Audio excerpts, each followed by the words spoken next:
Okay, in this tutorial I'm going to tell you how to fire a bullet. Okay, so it's a character who can actually shoot and kill his enemy. First things first, I'm doing mine in the Mario game. Obviously you do that in your context of your game. But I'm going to load in a sprite first of all, which is going to be the bullet. And to find a good bullet sprite, if you want to go to the GameMaker 8 folder and then sprites, there's a maze platform in there. You can actually go down and there's a bullet. Now of course, because my character is going from left to right and should normally be shooting when he's facing right, we're going to put bullet right in here. Make sure remove background is ticked and click open. Alright, I'm going to modify the mask and make sure it's the full image, and make sure that, well, that's just about okay there. Give it a name, SPR underscore bullet, click OK, and then just create an object and attach that sprite to it. Object bullet, sprite bullet, and click OK. Okay, first things first, we need to, in the object character and in the create event, so when the game loads, we need to set a variable, and this variable is going to store, or we could say remember, the way the character is facing. Okay, so it will actually be able to tell which way it's facing given its X or Y coordinate. So from the control tab in your create event, add a variable in here, and we're going to just call this variable facing. Right now we're going to leave the value as 0, but it's important to remember that the direction the character is facing will be remembered in angles, so the value in here will change. Now in GameMaker, right is 0 degrees, and going anti-clockwise 360 back to 0.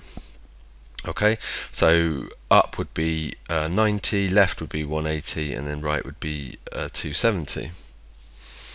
So next part is that we've, just keep my color theme there, is we now actually need to put these variables and set these variables again in our keyboard left and right event. So I'm going to click OK there. So I go to my keyboard left, and what we want to do here is use the set variable again. So we pop that in here, and this time we want to put the variable name again as facing, because it's going to pick that up from, because we've set the variable at the beginning, so we know we're talking about that particular variable. And we're going to put the value as 180 because we're moving left. Okay, so that's all the way around to left. Remember, right was 0. And then what we need to do is do the same thing, but on the keyboard right, but of course this time we'll say facing and then leave the value as 0. Okay. Now you could add this to your up and down if you do have it and you want them to shoot up and down, and obviously put in the correct number, so it would be up 90 and then down to 70. So now we've set the variables for our left and right and perhaps up and down, what we need to do is add an event to actually fire the bullet. So I'm going to use the spacebar. Obviously you can use whatever one you think is appropriate. So I'm going to add keyboard space, and from here, from the main 1 tab, what we want to add is a create object with motion. So when I press the spacebar, I'm creating an object which actually moves. So drag that across there. Now of course here what we want is to make sure that it's the bullet that we create. X and Y position to create the bullet, we must click relative for the X and Y, because so make sure that's ticked, so that it fires it from where the position of the character is.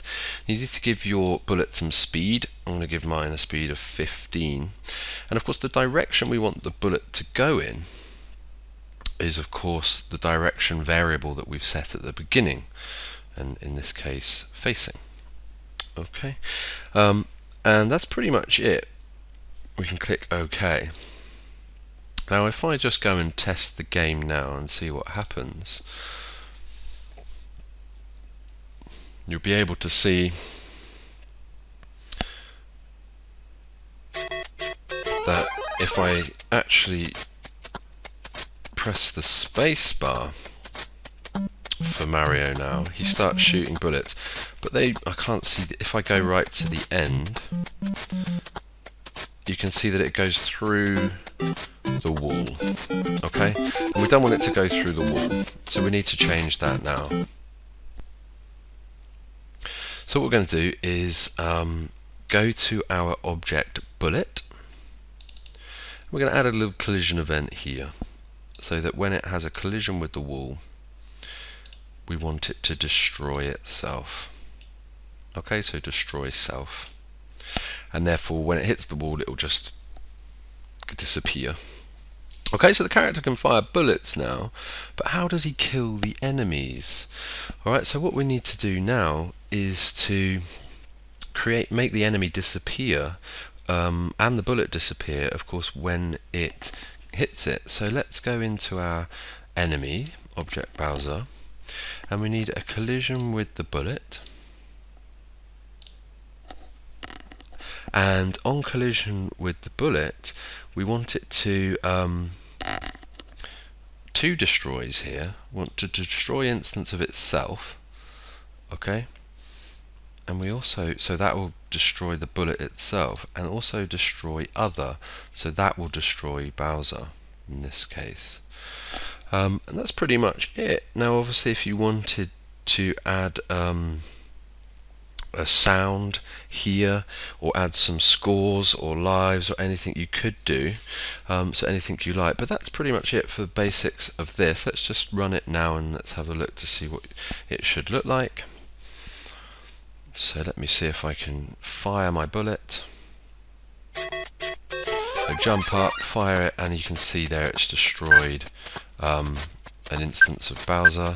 I could fire up there as well. Not the normal practice on a Mario game, but you can see how it could apply in your game. Okay, so have a go at doing that.